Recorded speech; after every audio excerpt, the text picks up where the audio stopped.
6 years ago my son Matthew had a daughter with his now ex-wife Josie. I have always thought of Josie as my own daughter, so when they divorced 7 years ago due to my son cheating, I was conflicted and disappointed. Josie wasn't particularly close with any of her family, so my husband and I naturally took them in. Josie was an angel. She had insisted that we didn't have to lift a finger more than before we had taken them in, and though she was hurt, she kept civil around Matthew. My husband and I held a huge hand in raising their daughter Ruth, because Matthew remarried less than a year later and now has a 4-year-old son after disowning Ruth. 2 years ago my husband was diagnosed with lung cancer. It was hard on everyone, especially Ruth. They were extremely close. She told him about her girlfriends and boyfriends before anyone else and has always wanted him to be the one to walk her down the aisle at her wedding.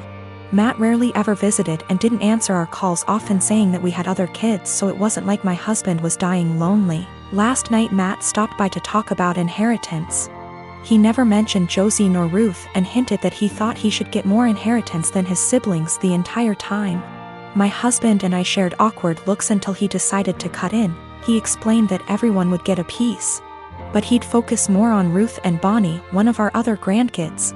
Matt got angry and said that Ruth was just a bastard and that his son deserved more than her. My husband got furious after that and left the room saying that he wouldn't include Matthew at all. Matt yelled back and turned to me saying that Ruth wasn't worth it because she'd just grow up to be a whore like her mother. I told him that I'd rather have her mother as my daughter than him as my son and insisted that he leave. I'm getting phone calls from Matt's wife and family friends saying that my husband and I overreacted, and he was just angry that we were playing favorites. To clear some things up, Josie did not cheat on Matthew. Josie and Matthew met later in college and Josie was known as a party girl. Before that, Ruth isn't the product of an affair, but we are planning on getting a DNA test because what Matthew said has gotten under Ruth's skin. She was at the house when this occurred and overheard it.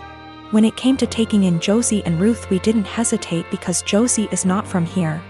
She and Matt lived in another country until he moved them here a few months before he got caught cheating, and they had nowhere else to go as Josie was a stay-at-home mom. I had no intentions of choosing Josie over Matt, then and now, and I never discouraged Matt from visiting. I tried to make it very clear that we weren't picking and choosing when we took Josie in. We just wanted her and our granddaughter to be safe and have a good home. About 5 years ago my now estranged daughter, Edie, cheated on her boyfriend, Brad, and got together with a guy, Ken. He quickly started isolating her from family and my husband and I from her kids. Brad had moved back to his home state devastated after the breakup. I discussed red flags her. I let her know we are here for her and concerned. Her and Ken suddenly took off and moved to another state. For 5 months, my husband and I worried about her and the kids as we had n//c at all with them. One day CPS showed up at our door with the oldest child. He was obviously injured from abuse that was reported by the school. We had no idea they had moved back to the area. We agreed to take them in. The next 20 months were traumatic, complicated, emotional, and difficult for everyone. Through it we re-established a relationship with the older child's dad, Dan. Daughter failed to comply with her plan and remained with Ken. Dan worked hard to get custody of his child and he gave Edie scheduled weekly phone calls. She called oldest child 2x nothing since. We agreed to permanent custody of youngest. In the process, I put aside the hurt Edie caused and agreed to scheduled weekly phone calls and supervised visits in person when schedules allowed. Legally, any or no contact is at my sole discretion. Ken was not allowed to interfere //attend. Edie quit calling //scheduling visits after 3 months. I reset the call schedule to 1 month. No calls. 6 months later she calls and wanted me to drop everything for a visit the following day. I couldn't because I had to go back to work. Calls stopped again. She left Ken, has a new BF. I know nothing else about her life / whereabouts. She started calling again about a year ago and I let her know that if she was consistent with her monthly scheduled calls, we would move towards weekly calls again. She called 2 months in a row, skipped a couple months, then called 2 more months in a row.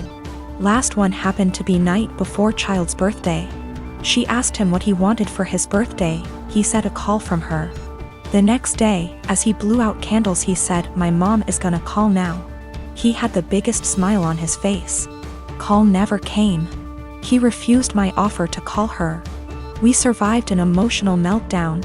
Next month, no call, just a text after with a lame timing excuse as to why and sorry about the birthday call, she didn't feel well. Following month, I get a text that ED feels ill again, won't be calling. I am beyond frustrated at this point. I have looked past her refusal to rebuild a relationship with us, but when it comes to the kids my heart aches for them.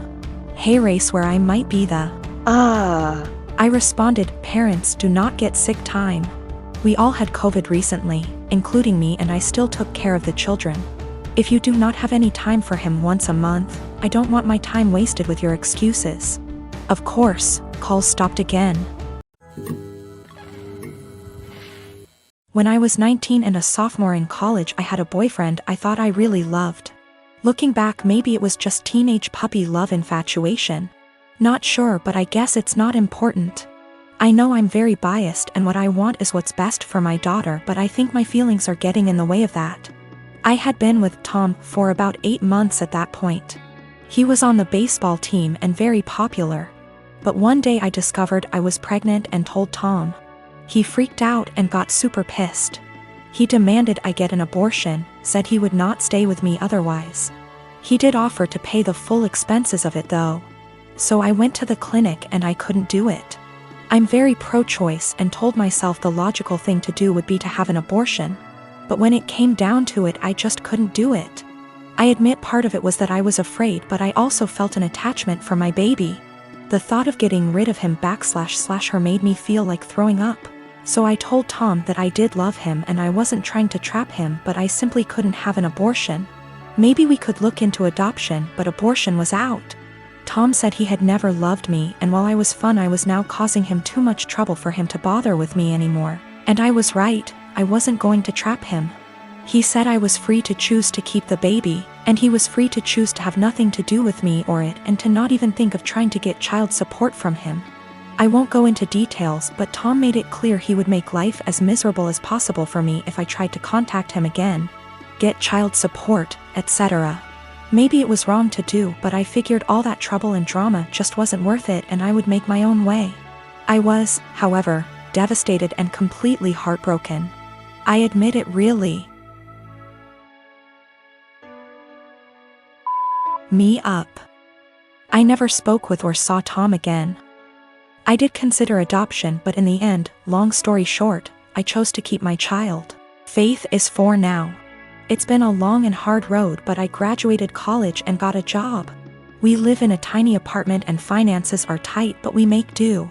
I love Faith like crazy and I do not regret the choice to keep her whatsoever. She makes me a better person and we have a good life. However, 3 days ago I received a letter in the mail. It was from Tom. Inside the envelope was a letter and a check for $3,000. This is what the letter said: "Vika, I know this is coming out of nowhere and I'm sorry, but I didn't know a better way to do this. I am so sorry for how I acted 5 years ago. I was selfish and a complete fool.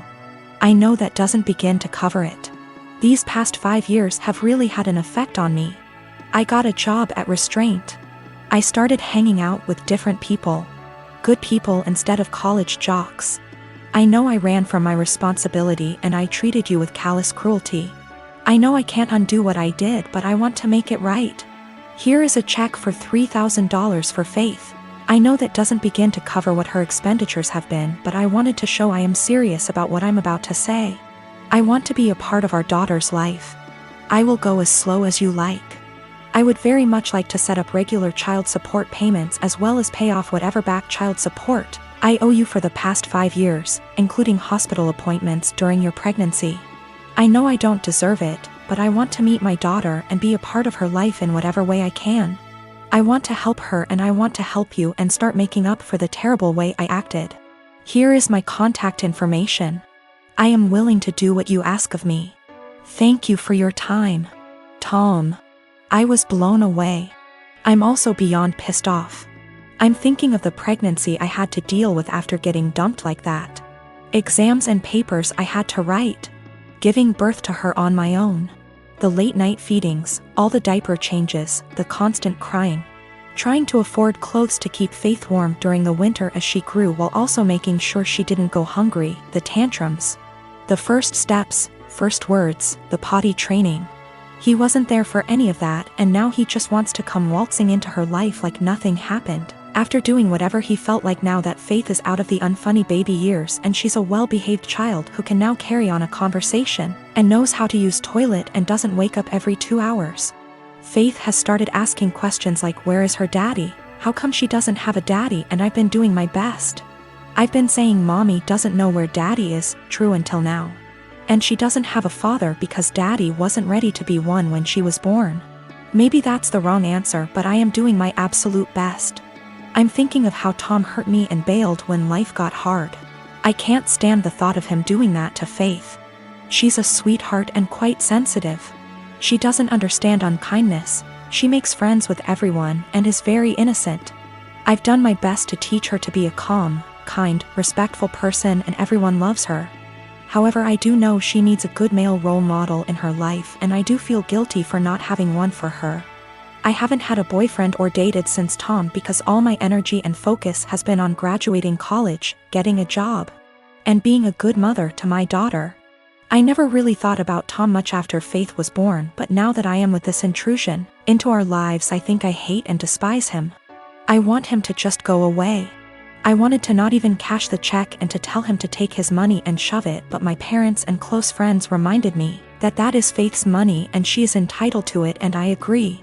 At minimum, I want to get some child support going because Faith deserves all the financial assistance and opportunities she can get. However, I know if I get regular child support, Tom will want to be in Faith's life, and frankly, I don't want that. I don't want him to hurt her and bail when life gets hard, because it is when you have a kid. I also feel like he doesn't deserve her. 4-year-olds are a lot more fun than infants.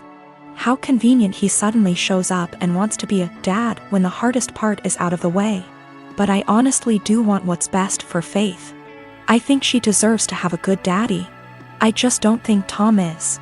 I think Faith is better off having no dad than a bad or half-assed one. She deserves the money. But am I right to take the money and not give Tom any access to my daughter? I can't stand the thought of him hurting her. The thought of dropping her off at his house where I don't have access to her makes me want to scream and run away. Am I out of line for taking Tom's money but saying that's as close as he will ever get to her? I am not convinced in the slightest he has changed. I feel like this is guilt money and I want to throw that check in the trash. But it's Faith's money, not mine. Faith and I have a good life, and I feel like Tom is going to ruin that. But is it right to keep Faith from her biological parent when he has sent the money? I hate feeling like I owe her him because of that. P.S. College boyfriend dumped me after I got pregnant and threatened to ruin my life if I tried to talk to or get child support from him. Almost 5 years later, I get a $3,000 check in the mail and a letter apologizing for what he did and saying he wants to be a dad. I want to tell him to stay the hell away from us, but I want what's best for my child. Tom is listed as the father on the birth certificate. I am a 32-year-old female, and I was raised Mormon, but I'm not now, nor do I follow any other religion. My mom is still very much in the cult. As such, she has the typical Mormon mindset regarding gender roles and all that bullshit. Granted, I still think she'd be this way without her religion, though maybe not as bad. We get along splendidly, except when the topic of her religion comes up, which doesn't often. She's visiting right now. I don't see her in person much, but she came down for my birthday. It's also important to note that I have 2 sons.